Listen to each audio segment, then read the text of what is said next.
Yeah, nobody will know if you're right or wrong. Hi. Good evening. Sorry to interrupt you. I know you're all having a good time chatting. But I'm about to do that with Carlos Kalmar, and we hope you'll enjoy that chat too. I'm Robert McBride of All Classical FM, and this, of course, is the music director of the Oregon Symphony. Good evening, everybody. Come on, applause. Come on, there you go. All right. Robert McBride. No, come on, Carlos the Kalmar. voice. The voice. Yeah. And there's the voice. There is an insert in your program. The Oregon Symphony returns to the airwaves. We're very, very happy to announce this. While these microphones are around here, making absolutely world-class recordings for broadcast and some of the performances ending up on CDs as well. Tonight's concert, nothing from this program will be on a CD, but it will end up on the radio on All Classical FM, and therefore worldwide at our website, allclassical.org. So you're going to get another 15 seconds of fame. Finally, I was waiting for that. Actually, after being in the rehearsals with the orchestra, I was kind of, we should record Shostakovich 5. But I'm very happy that we don't. There are already something like 620 recordings of that symphony, and at least 3 of them are really good. Want to name names?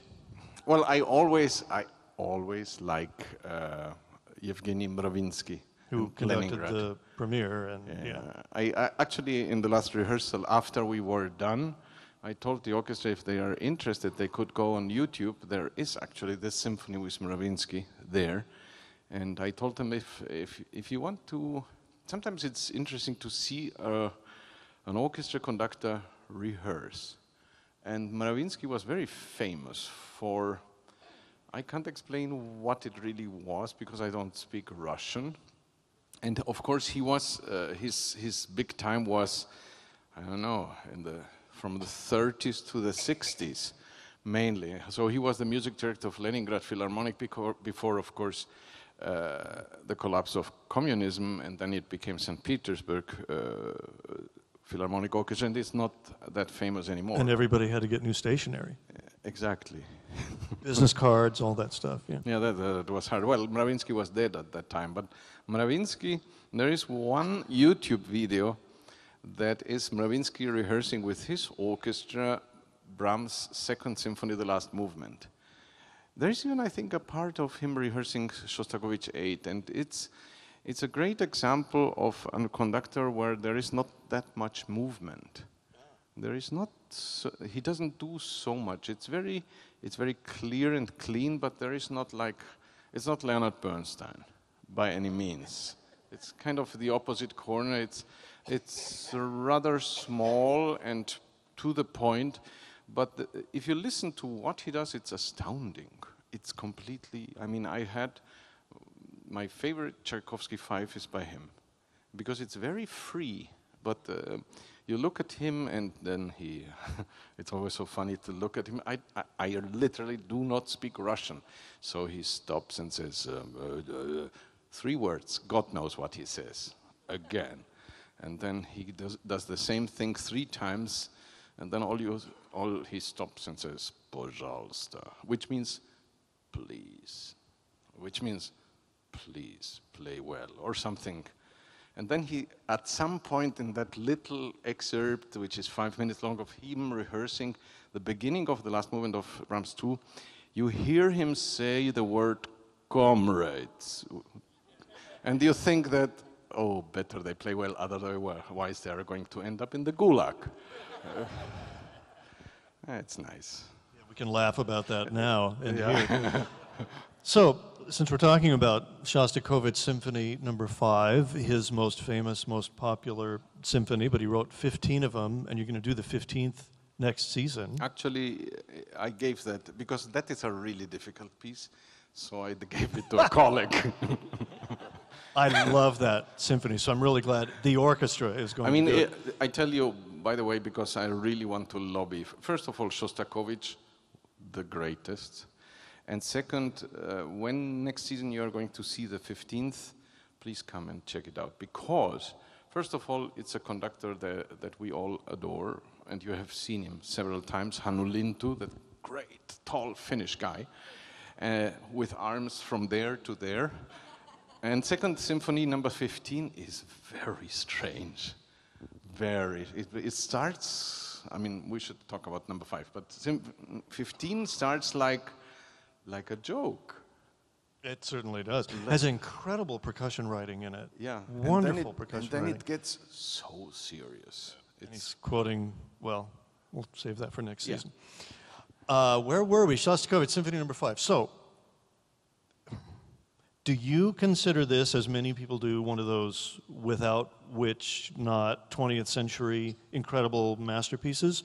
Or is it just another good symphony? I never thought about that. Then you don't have to answer the question. Because, you know, I understand that... But you will anyway. I understand... Good man. Yeah. You know, I understand that Shostakovich is undoubtedly one of the great symphonists of the 20th century. I also understand why, actually, this symphony is so popular. And I'm not debating whether this is the best one that he wrote or not. But when it comes to Shostakovich, as far as I'm concerned, I always say number 5, number 8, oh my Lord. For me, the point, and number 10 for sure. If we just name the 3 popular ones, I adore number 6 as well. I love number 9. But the point is, why is number 5 so much more popular than the other? Why is Gustav Mahler's 5th so much more popular than the others? Well, I think because the context of the music leads to something that we all can relate very well. Whereas in the other symphonies, the 10th is a little too big, too large, and the 8th is just not as happy. Although whether this symphony that you're going to hear tonight is happy at all, that is a great question that is up for interpretation. Actually, not only... We conductors, I would say, probably have been debating, or at least we have showed interpretation in terms of the 5th that you are going to hear tonight. And although I can't say that we are all pretty similar, but let's say for, this is a symphony that 45 minutes, give or take.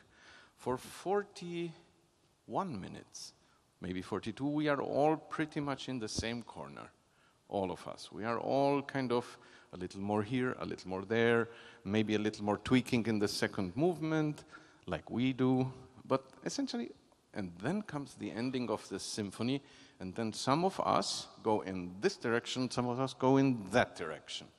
And that's where actually the interpretation of this symphony has something very important to say, and where it is being decided, as far as I'm concerned, whether this is a happy symphony or not. Okay, I'm speaking in very cryptic. So let's... Can I guess Yeah. which way you go? Because I don't know. You know which way I go. Okay, all right. Okay, come on, say it. Tragic. Oh, it's not tragic. Okay, let me explain what it is. When Shostakovich wrote this symphony, he was under tremendous pressure by the Soviet regime. Stalin was breathing down his neck, he was being threatened. It was really dangerous for composers like him. So he wrote this symphony. It was one of the pieces with which he wanted to redeem himself. And he was very successful. The success amongst the audience and critics and politicians, etc., was immediate. And years later, the discussion started about how this symphony ends. Because, okay, what happens in this symphony? According to the political interpretation of this symphony, the symphony depicts the creation of the Soviet human being. So starting with kind of struggle at the beginning, then some fun in the second movement, then in the third movement the person is actually being built, and finally, of course, we are in the Soviet regime, you're being a soldier and triumphant at the end, and everything explodes and happiness all over. That's the point of view at the time when this symphony was premiered. But the question is whether this ending that is so majestic is actually, is it to praise the Stalinist regime as the politicians and the critics wanted to see it, or is it a parody of exactly the same thing? And the genius of Shostakovich, and we can talk about this forever, and we might not even agree all the time, but the genius of Shostakovich is that he, even under big, big pressure, for most of his important works, he stayed very true to himself, meaning his sarcastic sense of humor remained intact. It just was he hid it a little bit better. It is not so much in your face like, oh, it's clear, he's mocking the Soviet regime, he's mocking the well, actually military. It's one of his things. In the next season, not here in Portland, I'm conducting his 7th symphony, and there in the first movement comes a theme. It's again like soldiers marching from far away to come through the stage and wander off. And it's a really intentionally simplistic, slightly silly melody. And because it's being hammered at you, you think like, ah. Now, just to get back to where interpretation goes in 2 corners, the ending of the symphony, you have to decide as a conductor whether you do it fast or you don't. Shostakovich actually did a metronome marking at the end, and the metronome marking doesn't leave any doubt. Do it slowly. Well then, how did the other thing ever happen? How am I going to ever argue with geniuses like Leonard Bernstein and others? They are great musicians. I don't know. I would have to ask him why he went into the thing is, the last movement is a march that gets faster from the beginning until it gets over the top. It explodes completely. And then we have this quietness of peaceful, slightly even pastoral music until the final march appears. And the final march is very clearly soldiers coming from afar marching towards us. And when they are here, when they are literally here with us, the music in joyful D major explodes. And now the question is, do you do that D major fast or you do it slow? If you do it fast, then the impression you get as an audience is, this is great, so much fun. If you do it slow or slower, then because all the woodwinds and all the strings play incessantly the same note very loudly, it's da da da da da da. You know how it feels when sometimes, my old analogies with food, you have this wonderful cake full of whipped cream and chocolate, and oh my God, and you eat the first slice of it and you love it, and then you need to eat the second, and after you ate 5 of them, you are so fed up with this. That's exactly what happens with this ending. It is triumphant, but it's in your face, it's a parody. So I think the ending is not funny. But I guessed right. Yeah, they're sawing away on that note, and it's like somebody sawing away at your leg with a saw, and there's no painkillers. It's like, oh man. Well, actually, when we rehearsed it, I said to the orchestra last time we played it, it has this A, because it's high pitch, it has to sound like you are in the dentist chair without anesthesia. Yeah. Love it. Scare these people off if we're not careful here. Okay, there is a metronome marking. However, in those final couple of measures, did Shostakovich write retardando? No, he didn't. He did not. Okay. But that is fine. You can do that. Okay. I think that is safe because regardless whether you do it slow or you do it fast, I mean, that is, he didn't need to. And by the way, it's always so interesting to sometimes learn how composers themselves perceive their music. I remember because composers, as you might imagine, are not always the greatest interpreters of their own thing. And whether we, recreating what the composer wrote, are better than they are, I don't know. I can't even judge that. But I remember that I had a cellist with whom I worked. His name was Boris Pergamenchikov. He died way too young. And he actually was one of those tremendously gifted Russian cellists. And he told me the story that once he had to play for Shostakovich, one of his sonatas or God knows what piece. And Boris, who was really, I mean, we are talking about a top cellist, he practiced for weeks and he was scared out of his mind because great Shostakovich. So he went to Shostakovich house and took his cello and all his courage. And Shostakovich was there sitting very quietly. And Boris played and he was sweating and he put all his emotion, whatever was, he put it all in. And really, I mean, it was, Shostakovich can be very emotional at times in a certain way. And then he ended and Shostakovich didn't say a word. And then Boris asked like, and Maestro? And all Shostakovich said was, faster, please.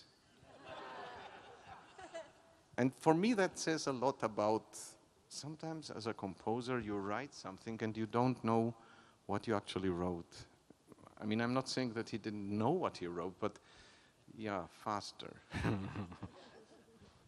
You can see the toll that living in the Soviet era took on Shostakovich. When you get home tonight, you know, go to Google Images and put in Dmitri Shostakovich.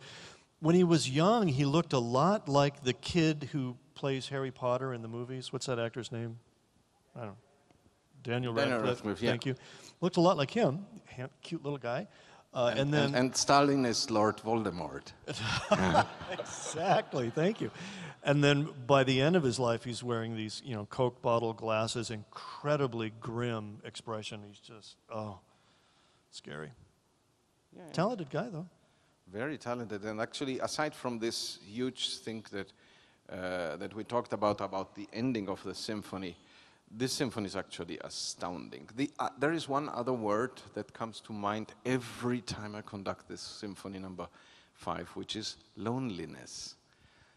Because at times, specifically in the third movement, the instrumentation, you're going to see a large orchestra on stage in the second half. The instrumentation gets reduced to sometimes 3 instruments and a very simple melodic line, and it is like mankind has been left alone to suffer.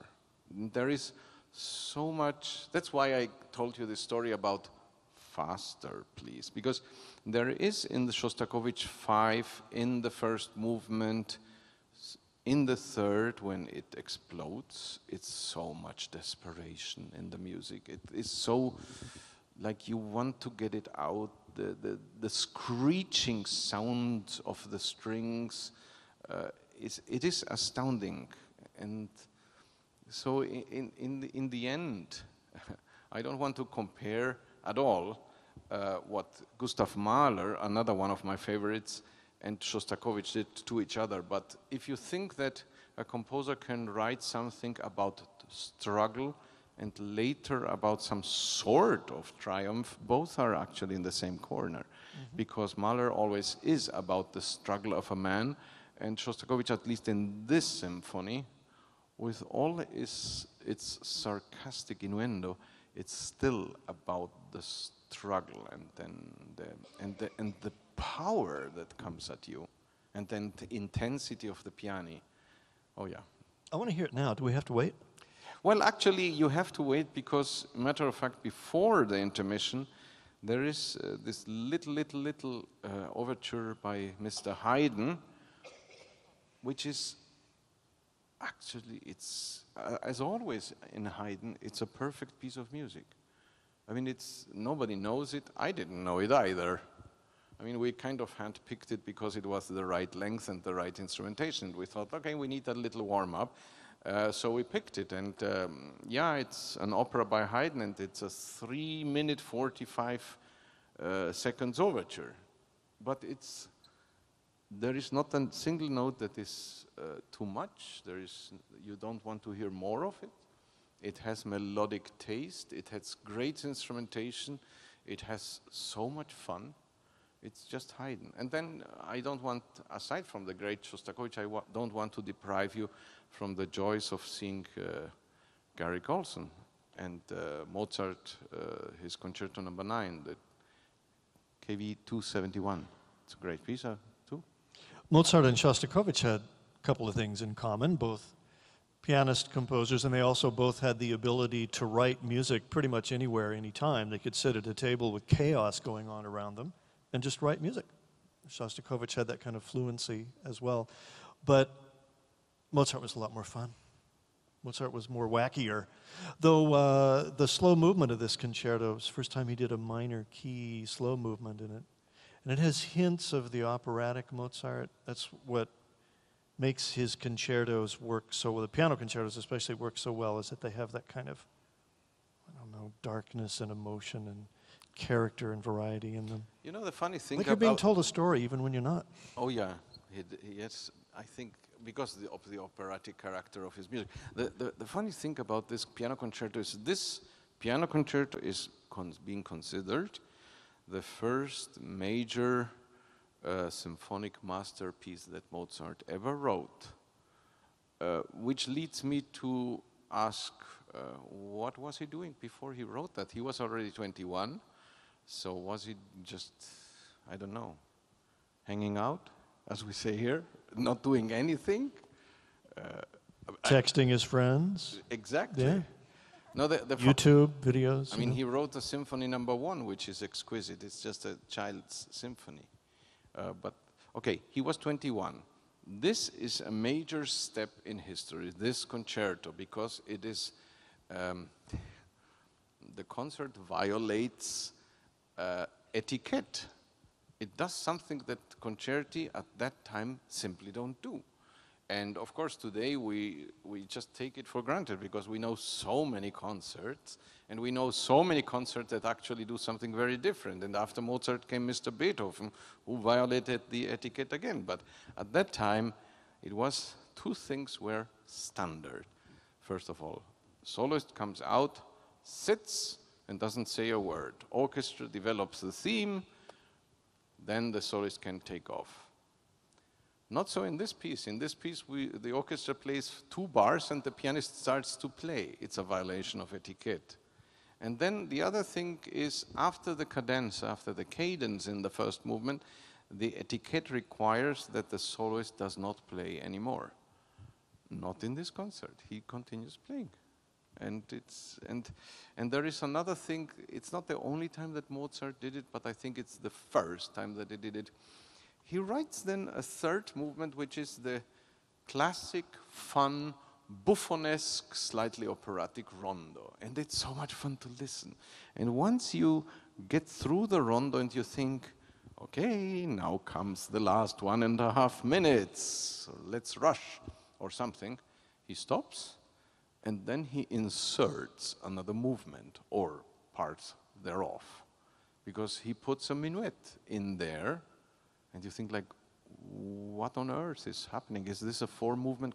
And then he gets from the minuet back to the rondo, and then the piece ends as the piece has to end. But this is another craziness. And Robert has already mentioned, we all adore this concerto also because of the second movement. Because we all always, when I speak in a concert, I have the pleasure of speaking about Haydn and Mozart, who knew and respected and loved each other dearly. What's the difference? Both geniuses, both made classical music what it is today. Both did for classical music, Mozart in opera and in piano concerto, Haydn in symphonies, something that without whom music could not have evolved as it did. So what's the difference? Well, the difference is actually the drama. Haydn has literally no drama. Haydn is witty, intelligent, funny, perfect to an extent that is unbelievable. Mozart, however, is always, that's why we said Mozart's, even this concerto sounds like an opera at times. And then he puts out this second movement, and it's tragic music. It's dark, it's slow, has this heavy accent somehow, and it is like somebody taking off on his own thoughts. And you think, what on earth was in the mind of a 21-year-old gambler like Mozart writing such a thing? It's a miracle. And you have the miraculous Garrick Ohlsson back in town to play it for us. Classical Millennium, as usual, has a table in the lobby with lots of recordings of Garrick Ohlsson, of the Oregon Symphony, of Carlos Kalmar, of all the pieces you'll hear tonight. And Garrick Ohlsson will be signing at intermission, so you can get his autograph. Thank you. This sounds like a wonderful concert. I've really enjoyed hearing all about it, and I don't want to wait. Can we start now? Can I get dressed before? Oh, okay. And you may have time to read your program notes, which is always a good idea. Thank you, sir. Carlos Kalmar. Robert McBride.